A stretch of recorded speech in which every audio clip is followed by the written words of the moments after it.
మా ఇంటి వెనుక ఉన్న పెద్ద అడవి అంటే చాలా ఇష్టం. ఈరోజు నేను ఆ మాయా అడవిని చూడబోతున్నాను. చిన్ని కృష్ణ అడవిలోకి అడుగుపెట్టాడు. ఇక్కడి చెట్లు చాలా ఎత్తుగా ఉన్నాయి. పువ్వులు ఇంద్రధనుస్సు రంగుల్లో మెరుస్తున్నాయి. నిజంగా మాయా అడవే.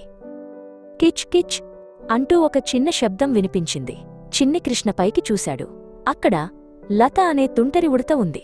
ఆమె తన తోకను ఊపుతోంది. లత నవ్వి, అడవిలోకి స్వాగతం. చిన్ని కృష్ణ, నీకు దారి చూపేందుకు నేను సాయం చేయాలా అని అడిగింది. కృష్ణ సంతోషంగా తల ఊపాడు. లత ముందు పరిగెడుతూ కృష్ణను ఒక తేజస్సుగల సెలయేరువైపు తీసుకెళ్ళింది.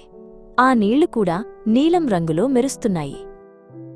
ఆ సమయంలో ఒక పెద్ద మృదువైన అడుగుల శబ్దం వినిపించింది. పెద్ద చెవులు, పొడవైన తొండమున్న ఏనుగు వచ్చింది. అతని పేరు పెద్ద. నమస్కారం చిన్న స్నేహితులారా అన్నాడు పెద్ద. మీరిద్దరూ మాయా అడవి మధ్యలో ఏం చేస్తున్నారు అని అడిగాడు. చిన్ని కృష్ణ ధైర్యంగా, మేము అడవి రహస్యాలను చూస్తున్నాము అన్నాడు. పెద్ద చిరునవ్వు నవ్వి, ఈ అడవి యొక్క రహస్యమేంటంటే ఇక్కడ మనం ఎంత ఎక్కువ ప్రేమను పంచుకుంటే చెట్లు అంత ప్రకాశవంతంగా మెరుస్తాయి అని చెప్పాడు. చిన్ని కృష్ణ సంతోషించాడు.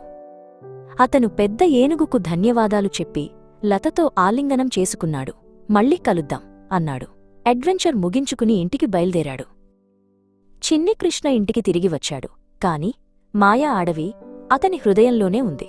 అతను పంచుకున్న స్నేహం మరియు ప్రేమ కారణంగా అడవి మెరుస్తూనే ఉంటుంది. తరువాతి అడ్వెంచర్ కోసం ఎదురుచూస్తున్నాడు.